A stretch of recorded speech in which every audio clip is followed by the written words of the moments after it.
Alrighty, Lumberjacks, welcome back. Today I just wanted to do a really quick review of a update that came out today from Giants. So, with the upcoming DLC for the Year 1 Forestry Platinum, whatever the hell is coming up, they put out a pre-update for everybody so that they could kind of get things rolling for the upcoming changes to controls and blah, blah, blah, blah, blah. Excuse me. So I wanted to do a quick review of what they changed and what it's done for some of the equipment. Mostly everything's the same, but there was a couple weird changes and some good changes. So it's kind of a bittersweet situation. So first of all, what they did is they added the ability to do manual processing cut. So normally with the FDR mods, I included that mod from Bargain Mods, and he made it so that the head stops. So when you're running out a log, instead of automatically cutting, it would just stop, so then you could make your next cut. Giants has now added that feature into the game. So if you go under this little cog looking thing here, you can scroll down to Wood Harvester Automatic Cutting. So you can turn this on.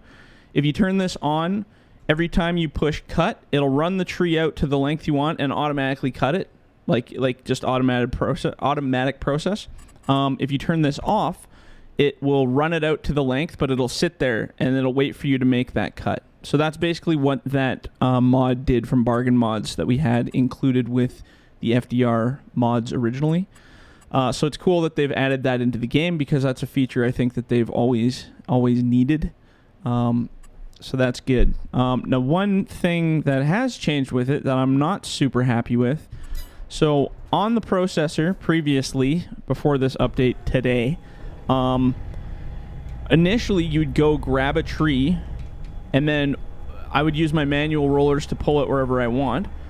Now they've changed it. So initially what would happen is you'd turn your head on and then when you pushed cut, it would actually cut the tree. So since this update today, that is no longer a thing. So now when you push cut, it makes the cut sound, but it actually does something called find end, which is a real-life feature on a processor, where it'll actually run it out to the photo eye on the laser so that it knows where the end of the tree is. So like I said, I'm just going to set my length here. Sure, whatever.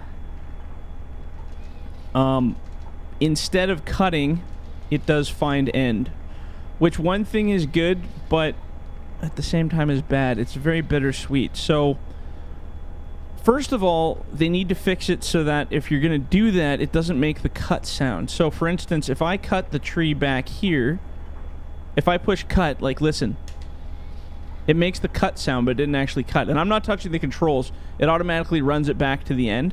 So one thing, it is good because you're not going to create ends on the ground. You're not going to have a big pile of crap on the ground anymore like we used to.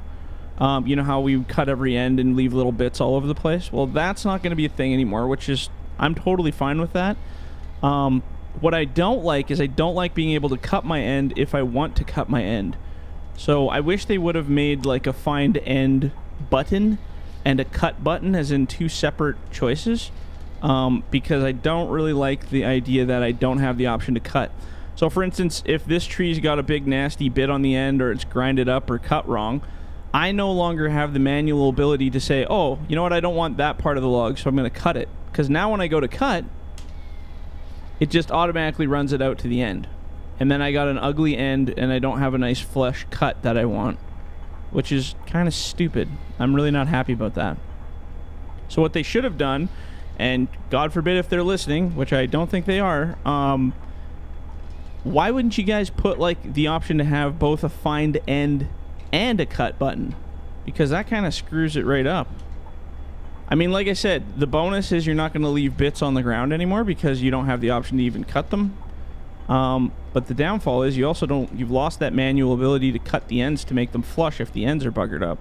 So for instance, if I didn't like this end down here, let's move this one here. This one down here, see how the end of this middle one is kind of fugly? See how it's kind of like warped and looks like crap and it's all weird? So maybe what I would want to do is I'd want to cut it back here so that you could get rid of like that ugly end. But now I don't have the option to do that anymore. Unless there's a hidden feature I'm missing, but now instead of cutting, it just runs it to the end. Which, I mean, maybe won't bother some people, but I really, it kind of takes the realism out for me because I like having that initial cut to flush up your ends and make them clean. So, I don't know. Maybe that'll be something that they add in the future, or, like I said, I've gone through the controls. The only thing that I've seen that's added is this wood harvester option to turn on and off the automatic cutting.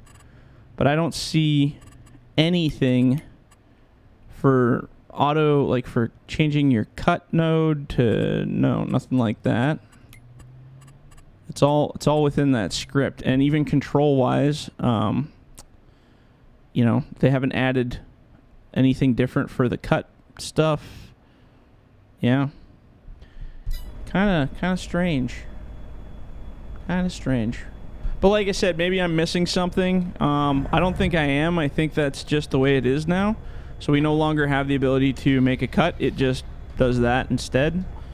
There's not really much I can do about that. I'm going to look into maybe some manual processing modding or something. I don't know. I like it and I don't like it. That's where I'm really 50-50 on it.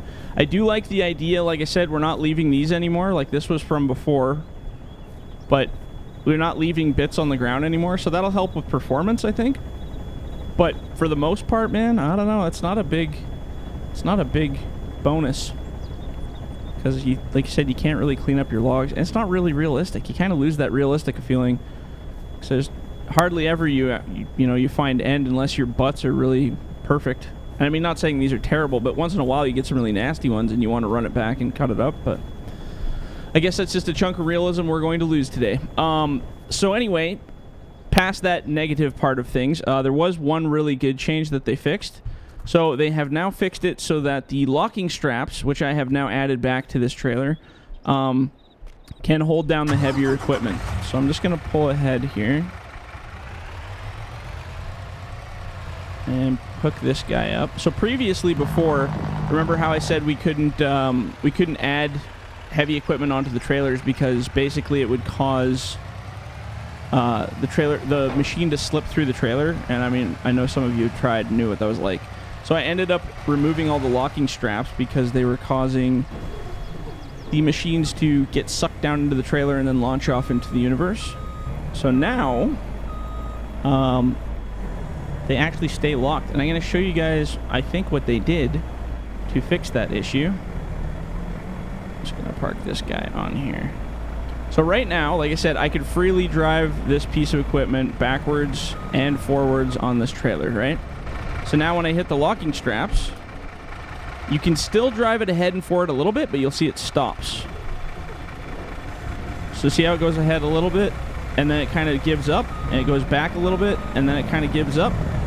So it has allowance of movement forward and backward, but doesn't have any allowance to slide side to side, I guess you can say. So if I start dragging this down, it's clearly locked to the trailer, but now it doesn't pop up and down. Like while I'm attaching the locking straps, it has lost its ability to go up and down.